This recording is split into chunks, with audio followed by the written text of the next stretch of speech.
Queridos amigos, é com imensa alegria que retornamos a esse espaço, desta feita para participar desse evento magno, o primeiro congresso dos militares espíritas, em consonância com o 6º encontro de Pirassununga.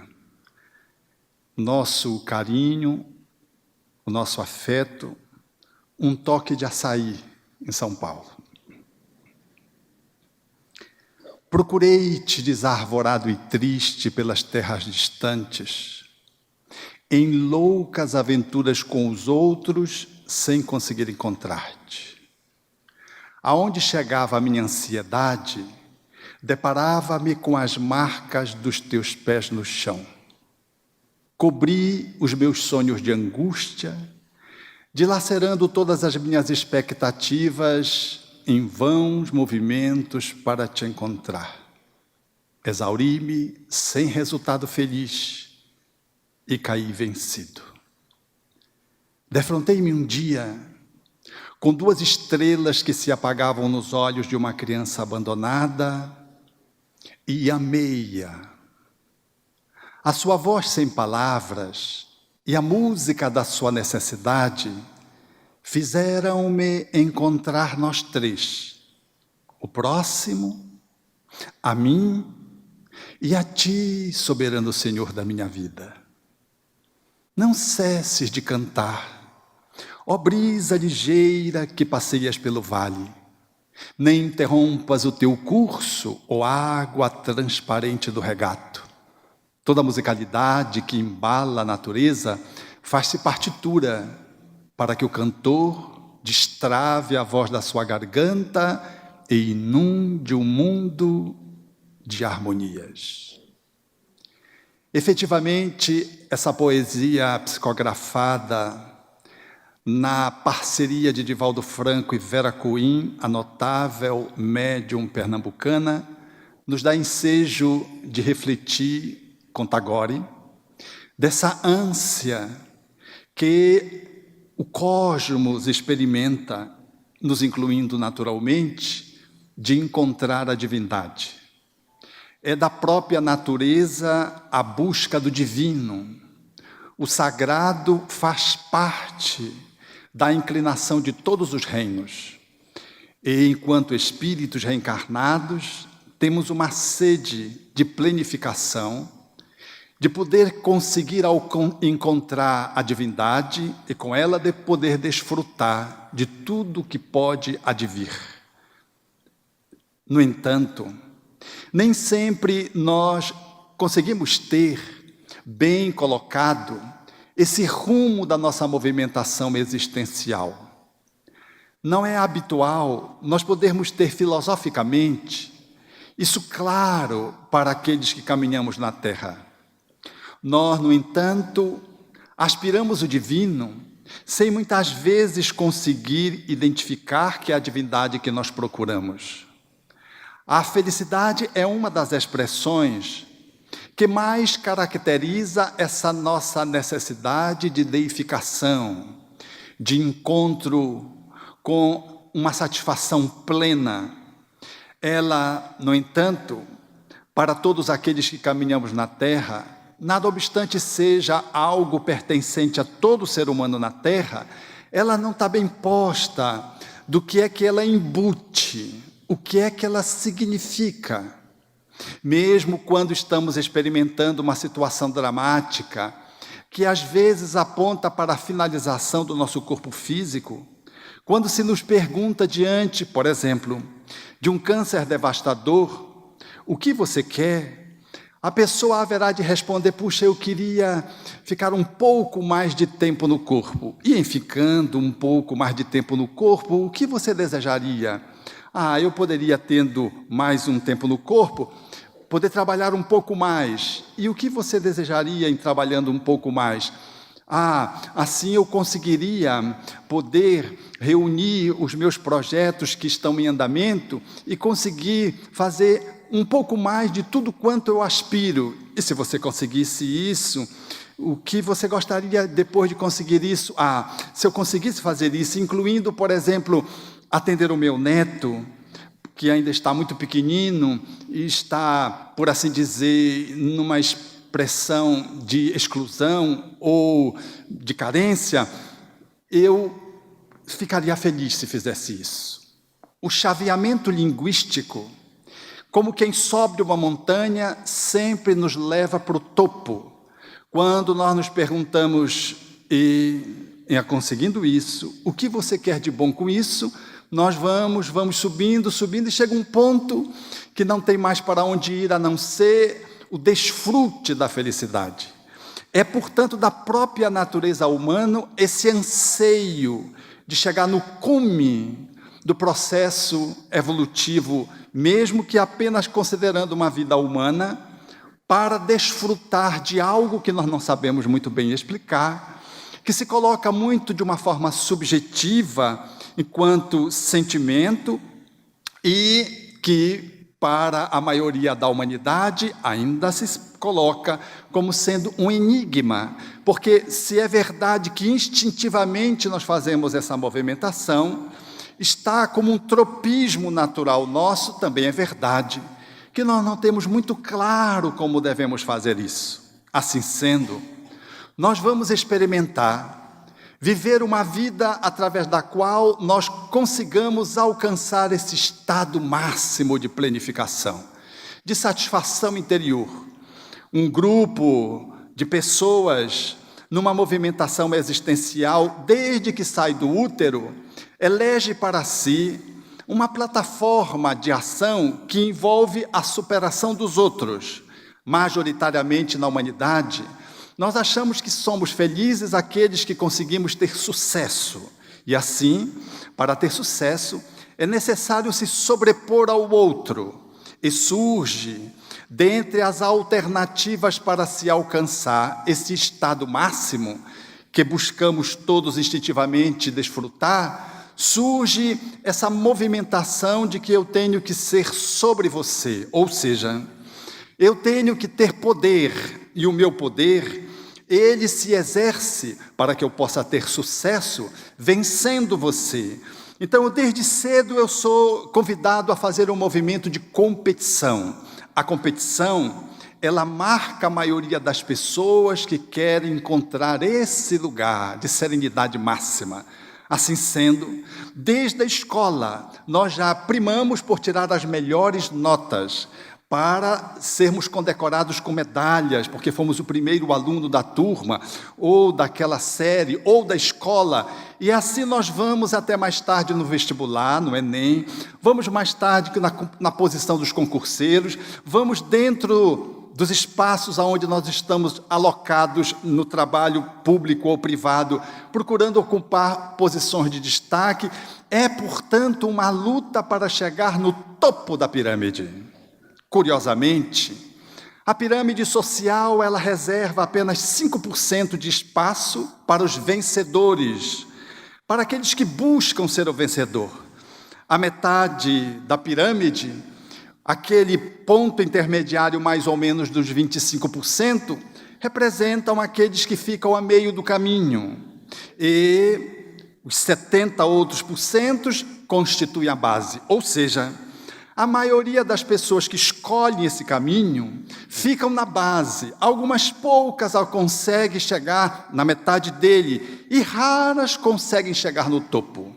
O curioso é que quem chega no topo também não leva, não ganha, não alcança esse estado, porque há uma ilusão de que se eu vencer os outros, eu vou conseguir esse espaço de gratificação máximo. Então, eu saio para poder vencer, seja usando o corpo físico como expressão de beleza nesse caminho, seja uma competência intelectual, seja o exercício de um poder temporal, seja me valendo da família, do status, eu vou nessa escalada da disputa para poder chegar lá. E ainda que chegue, eu me dou conta de que cheguei, mas não conseguir usufruir aquilo que eu almejava.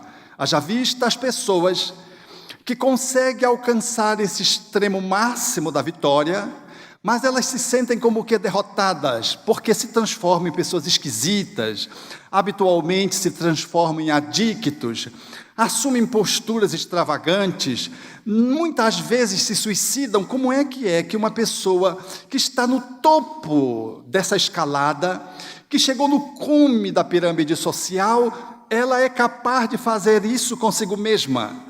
É que ela venceu os outros, mas ela não conseguiu alcançar a matéria-prima que deveria lhe conferir o estado de felicitação. Ela pode reunir, como diz o Evangelho segundo o Espiritismo, status, beleza, juventude, saúde, prestígio, recursos.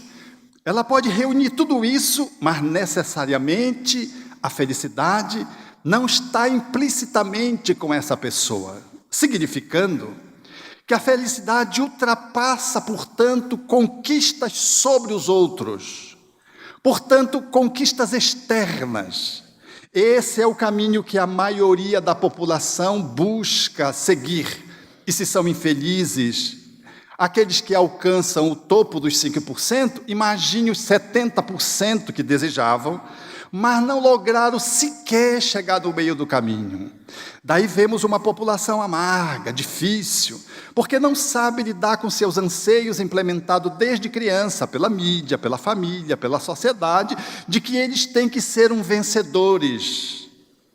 Mas há um outro caminho, que psicologicamente se escolhe dentro de uma perspectiva filosófica, que é de, ao invés de eu ser mais do que você, eu, movido pelo medo, eu crio uma postura de felicitação de um pseudo-santo. Assumo uma postura de pseudo-virtuosidade, cedendo sempre para os outros, assumindo, diferentemente dos primeiros, que logram estabelecer a superação dos outros, estes sempre cedem e fazem da submissão, da subserviência, uma estratégia de fugir do conflito e de encontrar um espaço que não seja de violência e que seja de acolhimento, no qual ele possa desfrutar desse estado máximo de serenidade interior.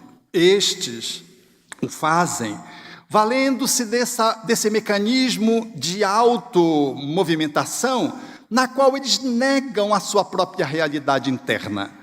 E ainda que eles se segurem, controlando os seus impulsos, na tentativa de agradar a todos, barganhando atenção, acolhimento, barganhando de alguma forma esmolas daqueles que, eles não incomodando, passam a acolhê-lo ainda que precariamente, guardam dentro de si, a despeito disso, uma raiva de si próprios, porque eles não conseguem ser eles mesmos, eles são fake, eles são um engano, eles são uma fraude de si mesmos, eles aparentam uma pseudo-virtude, de uma pseudo-bondade que não confere, que não é de verdade, porque não é interna. Eles se submetem à sociedade, e se é verdade que não experimentam aqui e acolá conflitos mais sangrentos e mais cruéis, é verdade igualmente de que eles se auto-sabotam e experimentam uma frustração imensa. Se conseguirmos varar um pouco esta capa com que eles se colocam no mundo, nós vamos perceber que eles guardam dentro de si violências perpetradas contra si mesmas, porque essas pessoas que assumimos essa posição, nós deixamos de sorrirmos nós mesmos para aparentarmos sermos alguém que deve receber da sociedade a felicidade vindo de fora. Estes, portanto, também não são felizes. Tal como os primeiros, guardam conflito. Mas uma terceira ordem, menos frequente, de que pessoas que procuram a felicidade no isolamento social, como ser feliz pretensamente é não ter conflito, não experimentar dores, não experimentar violência, eles escapam da sociedade, se isolam, vive numa posição eremita e em se saindo da sociedade. É verdade que eles não são incomodados e nem incomodam ninguém, mas é verdade também que eles passam silenciosamente na sociedade, na encarnação, sem lograr fazer os aprendizados necessários, que só são conseguidos mediante o contato social. São almas covardes, que assumem a posição de pseudos-gurus e que, em se isolando da sociedade, conseguem experimentar relativamente uma comodidade, mas não conseguem desfrutar desse estado máximo de ânimo interno, de entusiasmo. São pessoas, por assim dizer, que caminham ao largo da sociedade sem fazer parte dela. Essas três alternativas que estamos estabelecendo aqui apenas à guisa didaticamente para poder falar da felicidade, todas elas falam desse grande engodo, da busca por esse estado que instintivamente nós queremos, mas do nosso fracasso, porque são movimentações que não dão conta de poder nos conectar com essa energia de entusiasmo e de bênçãos. Portanto, a necessidade de se fazer uma revisão dessa postura. Uma quarta posição talvez nos remeta a um outro olhar e ela se alinhe com o pensamento espírita, dando-nos ensejo, portanto, de fazermos um caminho mais real, mais verdadeiro, portanto, e com maior chances de podermos não só fazermos aprendizados fecundos, mas de dispormos dentro de nós mesmos desse estado de felicitação que todos almejamos. A quarta via é a via que, ao invés de ser feita egoicamente, ela pressupõe de que você faz um caminho para dentro de si próprio. Porque as três outras formatações primeiras citadas, a felicidade é algo que eu conquisto a partir de um esforço com os elementos externos, com os condicionamentos externos, porque a minha felicidade está posta fora. Nós mesmo, quando dizemos assim, alguém se nos pergunta, você é feliz? Eu sou, porque eu sou bem casada, porque eu tenho filhos, porque eu tenho saúde. Nós sempre temos um porquê para dizer que nós somos felizes. Quando nós dizemos que temos um porquê, nós estamos colocando uma felicidade que está condicionada, porque se eu sou casado e sou feliz, o meu esposo me trai, a minha esposa me trai, eu sou infeliz. Se eu sou feliz porque eu tenho um emprego, se amanhã eu estiver desempregado, aí eu vou ficar infeliz. É a felicidade e a infelicidade dos porquês, do pônei, daquele homem que detinha um cavalo selvagem, um cavalo branco, de alta envergadura, e que era cobiçado por todos na sua aldeia para ser comprado, mas ele não vendia a despeito de ser velho. E esse cavalo, que não era vendável, segundo o seu dono, fugiu e trouxe 5 cavalos selvagens.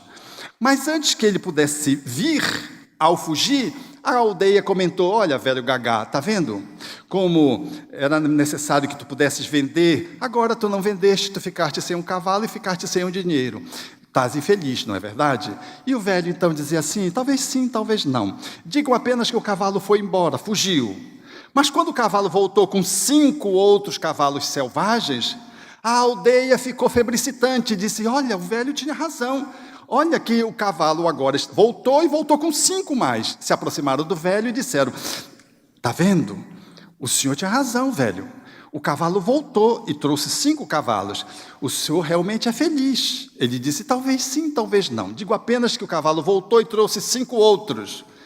O filho do velho subiu num dos cavalos selvagens para tentar amestrá-lo, levou um tombo e quebrou a perna. A população da aldeia se aproximou e disse, está vendo, velho, como tu és infeliz?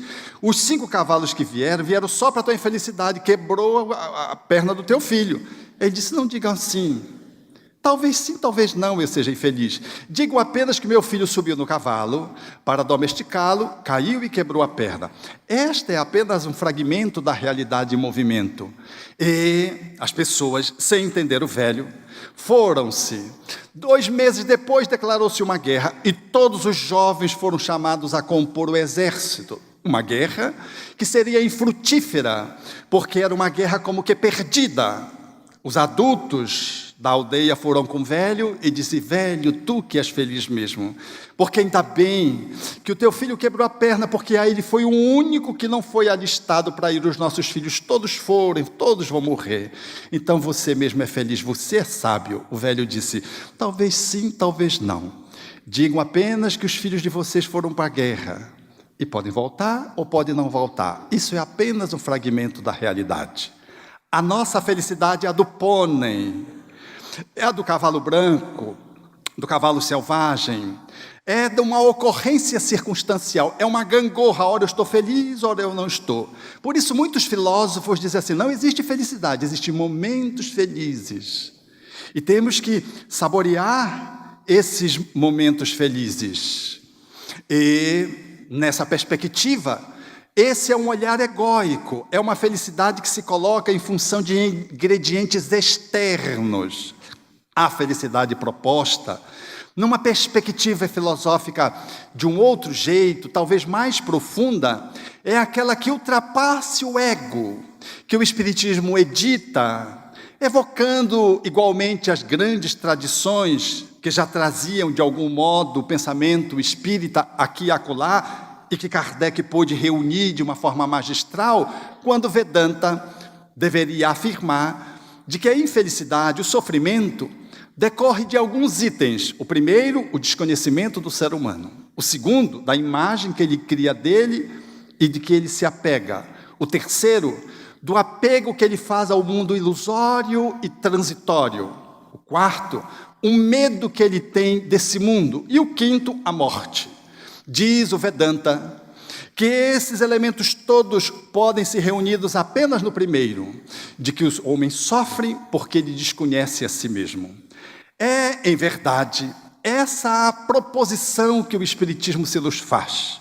Conhece-te a ti mesmo, colocado para os espíritos, para Allan Kardec em O Livro dos Espíritos, faz um convite para que, em mergulhando em nós mesmos, nos percebamos para além do corpo, para além da nossa estrutura de personalidade, para além do nosso comando mental, o ego, para mergulharmos na estrutura mais subjetiva, mais refinada, mais sutil, que é o ser espiritual que somos.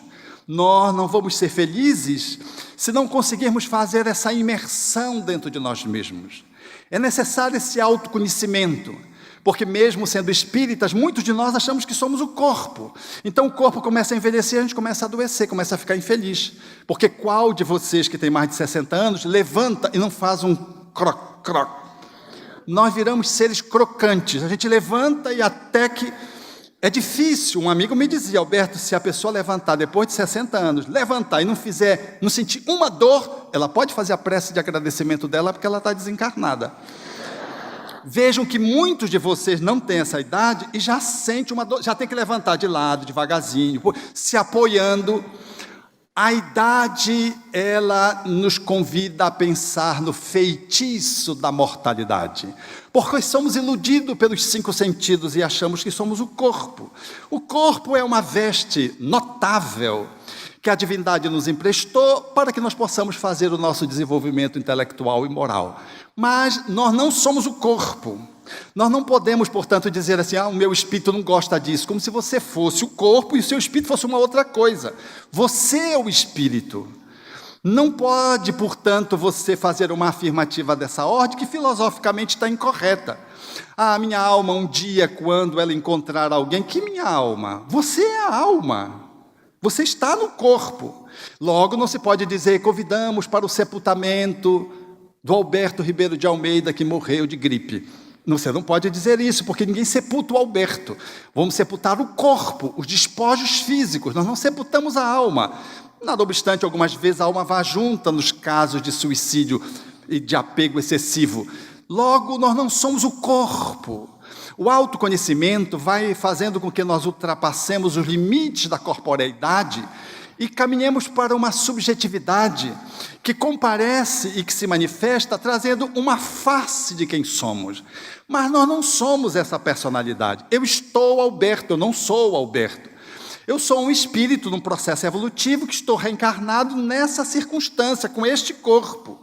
Logo, esse olhar, ele vai me dando a oportunidade de fazer um mergulho arqueológico para ir nas minhas entranhas, porque só me vinculando na minha essencialidade é que eu lograrei, em me expressando na minha aparência, desfrutar de uma felicidade possível num planeta de provas e expiações.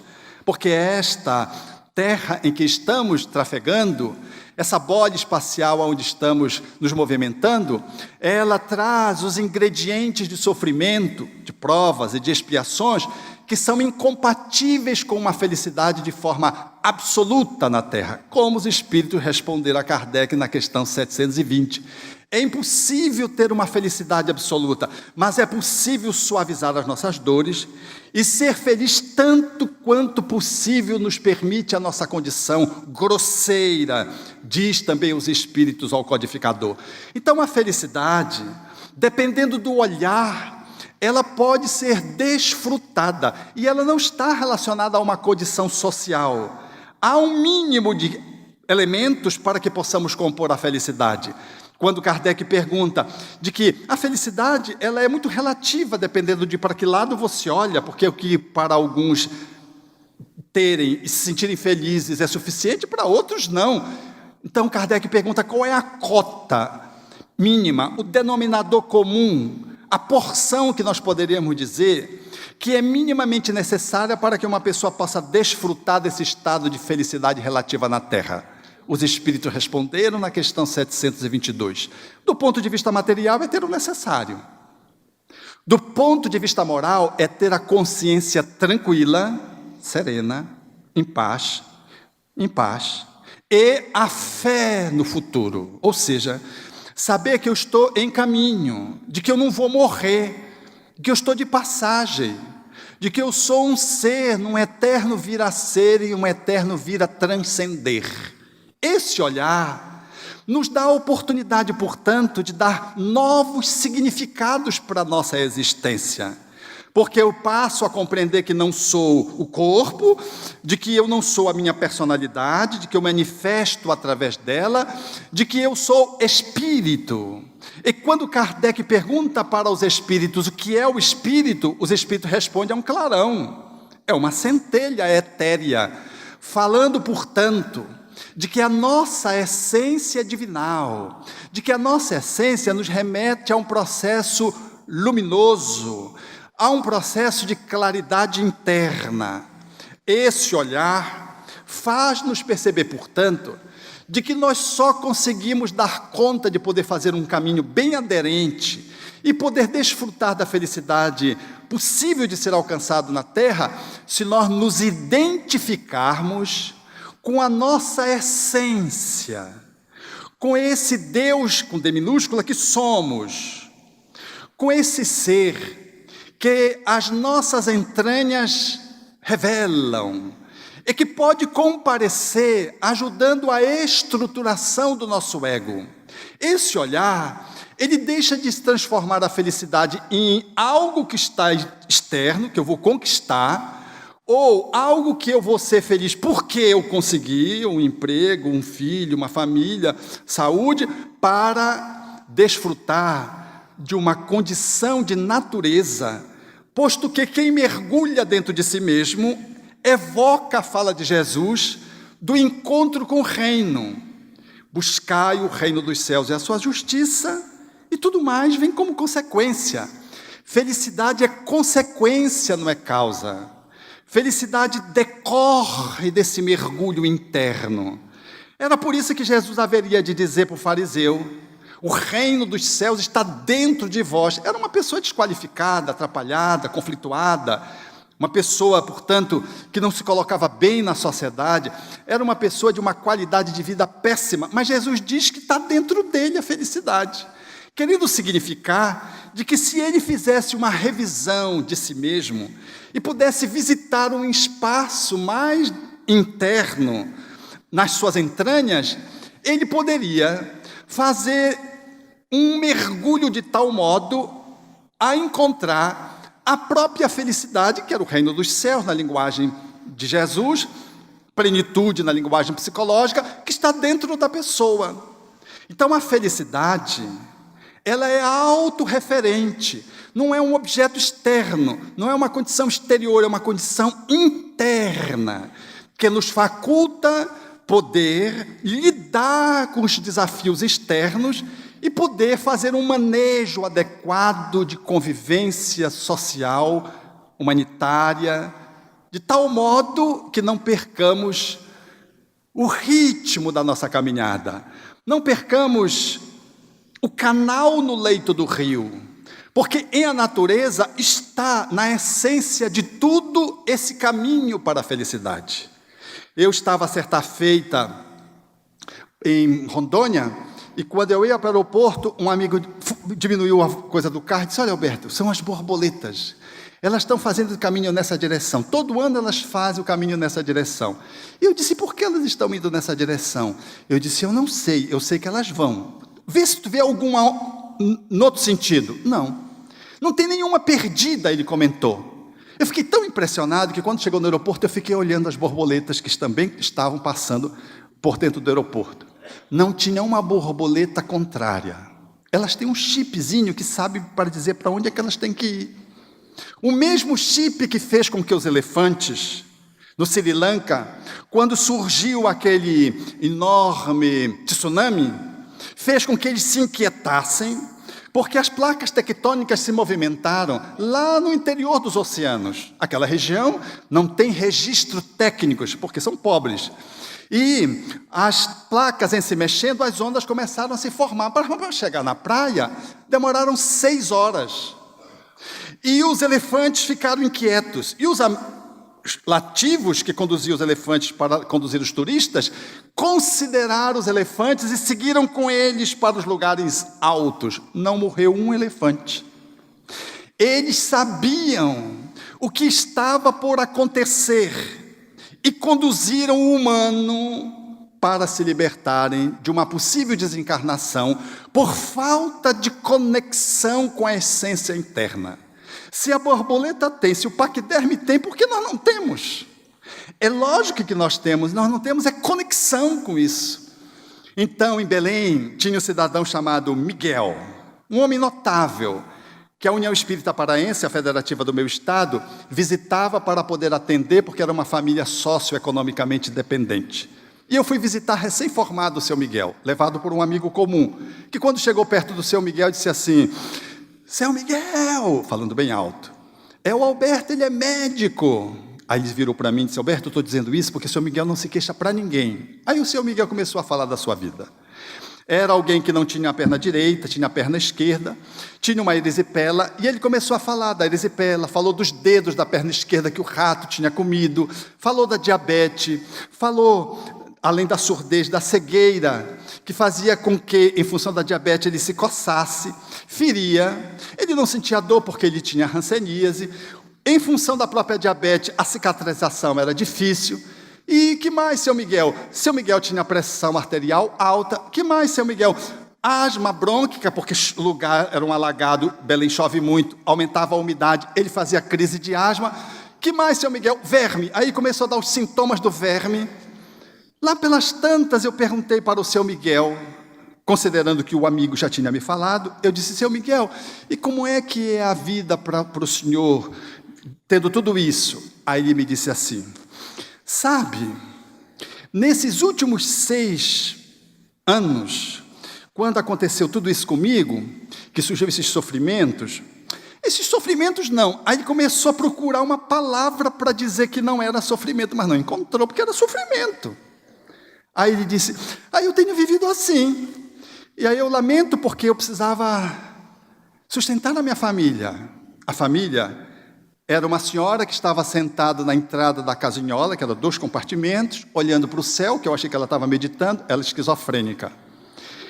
O primeiro espaço era uma filha que estava gemendo numa rede, que estava com câncer e tinha vindo do hospital para morrer em casa. E a outra filha, que era uma enfermeira que tutelava a família, sustentava economicamente, tinha morrido atropelada. E seu Miguel queria voltar a ter saúde para poder sustentar a família. Mas não queria dizer que aquilo era sofrimento. não reclamava para ninguém. Eu fiquei meio humilhado naquele momento, porque a gente jovem, entusiasta, achando que falta isso ou falta aquilo, para ser mais o que a gente pensa que ainda não é, eu olhei o seu Miguel e vi o protótipo de um homem profundamente marginalizado, mas que não queria dizer que o sofrimento era sofrimento e era um hino de louvor à vida. Na União Espírita Paraense, quando a pessoa chegava reclamando muito, eles programavam uma visita com o seu Miguel, largava com o seu Miguel, a pessoa saía curada. Porque a gente reclama de uma dorzinha aqui, de uma dorzinha ali, do negócio que está ali, do apetite, do peso. E seu Miguel tinha tudo, mas ele ressignificava os sofrimentos. E era capaz de poder fazer da sua vida uma vida digna de ser vivida, não obstante, ele tivesse carência do necessário que a União Espírita Paraense lhe ensejava para que ele não morresse de fome. Ser feliz, para o seu Miguel, era um estado interior de conexão interna, lidando com os conflitos externos que se avolumavam, social, a esposa, o filho, a ausência da possibilidade de sustentar os seus, e todas as enfermidades que ele tinha no corpo. Quando São Miguel saiu do corpo e se comunicou na reunião mediúnica, ele não foi reconhecido a princípio, porque era um espírito luminescente, que deixava a sua presença caracterizar o seu padrão vibratório luminoso, que impressionava o grupo a princípio, para que depois ele pudesse se apequenar, reduzir-se à forma mais ou menos próxima da originária, para que ele pudesse ser reconhecido. Ser feliz é uma condição interna de conexão com a fonte originária. Porque quando nós conseguimos nos identificar com a essência do que somos, os conflitos continuam existindo, mas a forma de olhar os conflitos merecem novos significados. Vi certa feita no Paraná uma situação dessa ordem. Era o rio que cresceu com as chuvas, foi nas margens e levou as casas. E o repórter, talvez intencionalmente, entrevistava uma mulher que chorava e dizia assim, chorando, desolada, foram 30 anos do meu trabalho, e chorava inconsolável. E ato contínuo, na reportagem, ele fazia a entrevista de uma outra, e a outra sorria. E tinha sido a sua casa levada com 30 anos também, que ela estava naquele lugar. E ela sorria e dizia assim, eu estou viva. A situação era a mesma, mas o olhar era um e de outro diferente.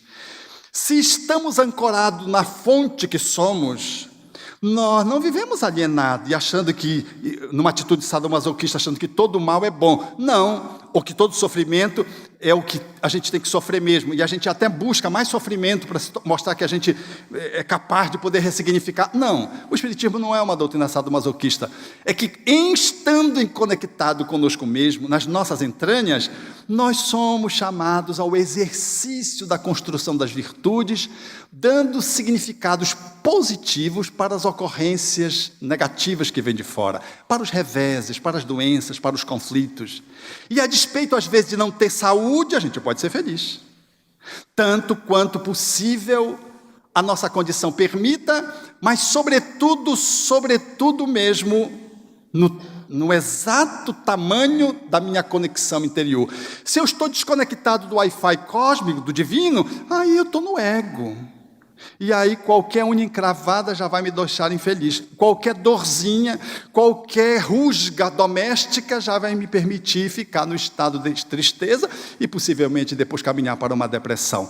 Ser feliz é uma escolha de alguém que, em se conectando com a fonte da qual o ser é capaz de poder identificar-se com o divino, ele logra estabelecer um quanto de energia, uma qualidade de energia que lhe dá força para enfrentar a doença, o conflito, o abandono, a traição, as dores que se fazem presente na nossa vida. Mas as dores, ao invés de me levar à desesperação, à revolta e ao suicídio, elas me levam à depuração. Elas me levam a um processo de autossuperação. Porque essa via de conexão com o amor que eu sou, como herança que trago da divindade, ela me dá o ensejo de perceber de que eu sou feliz, não é porque eu sou mais do que os outros, é porque eu me supero a cada dia. Diferentemente da primeira via. Me dá ensejo de perceber que eu sou feliz, não é porque eu sou subserviente, e eu não conflito com ninguém, por isso ninguém me pisa. Não. Me dá ensejo de perceber de que, em amando, eu preciso exercer a compaixão. Eu sou caridoso, eu sirvo as pessoas, sem nenhuma subserviência, sem nenhuma atitude de autodesconsideração. O ato de servir, na expressão da caridade, comparece com aquele que está conectado com essa amorosidade constante, vigente, que nós herdamos da divindade desde que fomos criados e que vai se expandindo à medida que nós vamos nos desenvolvendo. E, em relação à terceira via, é natural que, caminhando na Terra, nós precisemos fazer um afastamento social aqui e acolá, no dia, na semana, para fazer um mergulho do autoconhecimento, para repensarmos os nossos objetivos de vida, para, em meditando, procurarmos nos autoapropriar de nós mesmos, em orando, nos conectarmos mais com a divindade, através da nossa relação de identificação cósmica. Então nós precisamos desse espaço, que é um espaço de silêncio, de recolhimento, mas não é um espaço de fuga social.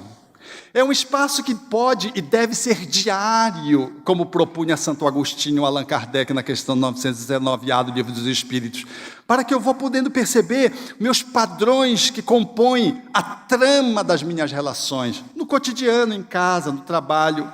Então eu preciso desse momento de imersão para que eu possa, solitário, mas não em solidão, de solitude, no qual eu me autofecundo e venho para a convivência social mais forte, mais íntegro, mais inteiro, mais pleno, mais fecundo, e dou conta, portanto, de poder fazer uma inserção social gratificante, porque a felicidade não está apenas nos momentos poéticos, quando a gente faz 15 anos, quando a gente se forma, quando a gente casa, quando tem um filho.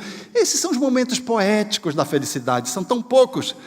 O desafio está pela quarta via, conectando-me com a capacidade de amorosidade que eu trago nas minhas entranhas, no espírito que sou, na divindade que sou, egresso do divino, que é o Pai Celestial, eu ser capaz de, nos momentos prosaicos, experimentar a gratificação de um encontro, às vezes de um café da manhã. É apenas mais um café de amanhã, mas não é mais um café de amanhã, é aquele café da manhã. Mas não é aniversário de ninguém, é porque a relação, ela fica tão intensa e leve no cada dia, que nos movimentos prosaicos tudo é sabor. Porque vocês pensam que Jesus era pleno só quando ele estava no Tabor? Jesus era pleno todos os momentos, porque todos os momentos para ele era sagrado. Não tinha um momento divino e um momento mundano. Essa separação somos nós quem fazemos. Jesus era inteiro, profundo e amoroso no contínuo, na cruz, ao momento que ele nasceu. Quando ele está no Tabor, mas também quando ele está sendo confrontado pelos seus opositores.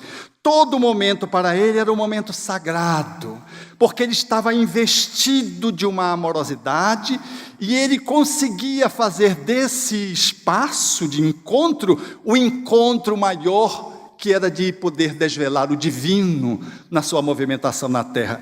Era de tal ordem essa forma de Jesus se colocar no mundo, que até hoje a gente confunde Jesus com Deus. E os espíritos disseram a Kardec, o homem-Deus, para significar que Jesus foi tão pleno, era um ser tão inimaginável para nós outros, de que todos os seus momentos na terra foram graciosos, foram saborosos. E olha que, socialmente assim, ele viveu só 3 anos. Também para nos significar de que a felicidade, ela tem a ver com a qualidade da vida que temos. Porque a gente acha que vai ser feliz quando conseguir conquistar muito dinheiro, formar uma poupança maravilhosa, fazer os investimentos. Quando vai ficar velho, gente, velho é só doença. E aí a gente vai pegar todo o dinheiro que a gente acumulou para tratar as nossas enfermidades. A gente era infeliz antes, a gente ia ser feliz depois, e continua infeliz depois, porque a gente vai ter que gastar o dinheiro com encrencas que surgiram, até porque a gente, às vezes, espoliou o corpo para ter aquele dinheiro mais tarde. Felicidade não é alcançada numa faixa etária da vida, é agora aonde você está. A possibilidade de estar com o outro. Não é uma pizza especial ou um açaí em Belém do Pará que vai fazer você se tornar uma pessoa divina. Não tem, embora tomar um açaí em Belém do Pará é incomparável. Mas se você tomar um fake de açaí, que é esse açaí profanado, misturado com granola, com banana, tudo, com guaraná, você pode ser feliz, porque não é um açaí que está ali. É como você sai para se relacionar com quem você está tomando o açaí. É um encontro com o outro. Então você encontra o divino, não é porque você subiu no Tabor, porque Jesus subiu no Tabor, depois desceu e foi para Jerusalém, onde estava a encrenca, e mais tarde logo ele seria crucificado. Então, a felicidade está, não é porque você está sendo amado, porque ser amado é uma condição de infância emocional. É bom ser amado, ou porque você esteja amando e sendo recebendo a reciprocidade, tudo bom, mas você está feliz, porque você é capaz de ser feliz mesmo lidando com um vizinho que não gosta de você, ou mesmo indo na periferia, lidando com alguém que às vezes trata você agressivamente. Você está indo fazer a caridade. Se você vai fazer a caridade num formato não espírita, você vai se aborrecer, vai se chatear, vai excluir aquele assistido. Mas se você está fazendo a caridade nessa vertente do servir, da amorosidade, esse é o que mais necessita. Esse é que vai fazer você encontrar a divindade, desvelando-se para ele ou para ela, através de uma ação que demoradamente no cotidiano da assistência social, na perspectiva espírita, fará com que o outro tenha uma outra janela para olhar a vida, que será você, através da forma como você lida com o outro. Então, ser feliz é uma realidade possível, mesmo estando doente, mesmo sendo professor, mesmo sendo alguém que não desponta socialmente do status. Ser feliz é possível, mesmo não tendo o corpo que você gostaria de ter. Mesmo que o corpo vá se deformando com o tempo e você vá perdendo os predicados da beleza que você se apoiava quando era mais jovem, você passa a ser feliz porque todos os momentos da vida recebem significados positivos. E o seu olhar é um olhar sempre de um lugar que pertence às suas entranhas internas, mais internas. E quando você olha desse lugar, tudo é capaz de ser visto de uma forma diferente. Mesmo essa tragédia que está acontecendo no mundo, mesmo no nosso Brasil, que está vivendo essa experiência muito difícil, a gente olha e vê assim, mas puxa, o tumor está vindo para fora, estava enquistado, a podridão está surgindo, o organismo social brasileiro e planetário vai melhorar, porque a felicidade está podendo chegar ao nosso encontro, porque o mal está vindo, e as pessoas envolvidas nele vão ter a possibilidade de poderem refletir, e a sociedade vai poder aprender com isso, porque no mal que há fora, há sempre o mal dentro. Num Trump da vida, num Donald Trump da vida, que está lá, tem um pedaço dele dentro de você. Não pense que é só ele que está lá. Ou em alguma das nossas personalidades que estão com sua liberdade cerceada no nosso país agora, não pense que são eles, simplesmente. São eles lá e tem uma ressonância interna, porque dentro de nós mesmos há um Dalai Lama e há um Donald Trump dentro de nós mesmos. Então é bom não pensar que a gente é Dalai Lama e poder olhar para a nossa lama que está ao lado, para não ficarmos olhando para fora e sermos infelizes porque o mundo está caótico. Ser feliz é a possibilidade de uma escolha, como fez a do seu Miguel, ou como fez de Jesus, que se humilhou na forma de um homem, o amor tomou a forma de carne e viveu conosco, que fizemos tantas peraltices com ele, e ele foi capaz de nos amar, mesmo depois do fim do corpo, e poder dizer para nós que ele estaria conosco até o fim dos séculos do mundo, querendo nos dizer de que ele acredita de que nós somos capazes de levar uma vida diferente. Então, a partir de hoje, nós celebraremos um novo jeito de olhar na nossa vida, entendendo de que a felicidade é uma escolha que podemos fazer dentro de nós mesmos, e por pior que seja a crise ou a expiação, nós estamos colocando o tumor para fora e vamos ser felizes, porque a dor está nos ensinando lições que nós rebeldemente teimamos em aprendê-la. E sem segurar a dor, mas se curando da dor, ela vai se esvair e nós vamos acolhê-la como sendo uma benfeitora que veio em nosso socorro para que pudéssemos aprender a sermos melhores do que éramos e poder ainda assim, mesmo numa circunstância tão adversa, de celebrar a nossa conexão divinal e poder sentir que nós fazemos parte de um grupo de pensantes, de pessoas que se colocam no mundo numa atitude diferenciada, porque entenderam de que somos aqueles capazes de poder fazer diferente dentro de nós mesmos. O resto é consequência. E de que a felicidade, ela é mais um subproduto da amorosidade profunda do que algo que eu vou e abocanho e seguro. De que a felicidade, ela não é um porto de chegada, ela é um caminho. Ela pode também ser um ato, mas ela é sobretudo o ato de caminhar. E em caminhando, nós vamos encontrando no caminho vários desafios. E esses desafios acenam para que sejamos pessoas melhores e maiores que nós mesmas, para podermos, na identificação com o divino, fazer aquilo que nós projetamos no mundo espiritual antes de reencarnar. Por isso, Tagore tinha razão, falando, portanto, daqueles que buscamos a divindade e só encontramos a felicidade, não é quando encontramos Deus na mata, no deserto, no topo de uma montanha, falando da felicidade, que não é de quando eu encontro simplesmente alguém que me faça feliz, falando de uma felicidade que não é daquele que olha só para si, egoisticamente, narcisicamente, vaidosamente, e acha que é ser feliz porque nada está acontecendo com ela. Ela não sabe que logo mais ela vai ser assaltada, ou que vai surgir um câncer de pâncreas, e a felicidade dela está por um fio.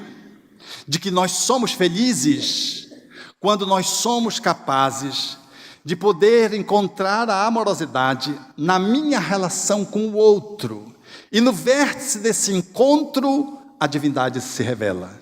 De que o encontro com a felicidade está marcado no encontro com Deus, que quando eu estou perdido, ao encontrar o outro, eu me encontro. E em me encontrando o outro, eu encontro Deus. E encontrando Deus, eu sou feliz. Independente onde more, com quem esteja, qual a minha idade, qual o meu estado civil, qual o meu estado de saúde, independente. Se eu estou no leito de morte ou se eu estou renascendo. Por isso, a proposição do Espírito Tagore, ela veio ao nosso encontro, falando-nos dessa necessidade, dessa conexão, de encontrarmos a divindade no encontro. Procurei-te, desarvorado e triste, pelas terras distantes, em loucas aventuras com os outros, sem conseguir encontrar-te. Aonde chegava a minha ansiedade, deparava-me com as marcas dos teus pés no chão. Cobri os meus sonhos de angústia, dilacerando todas as minhas tentativas em vãos movimentos de te encontrar. Exauri-me sem resultado feliz e caí vencido. Defrontei-me um dia com 2 estrelas que se apagavam nos olhos de uma criança abandonada e amei-a. A sua voz, sem palavras, e a música da sua necessidade fizeram-me encontrar nós 3, o próximo, a mim e a ti, soberano Senhor da minha vida. Não cesses de cantar, ó brisa ligeira que passeias pelo vale. Nem interrompas o teu curso, ó água transparente do regato. Toda a musicalidade que embala a natureza faz-se partitura para que o cantor destrave a voz da sua garganta e inunde o mundo de felicidade. Obrigado.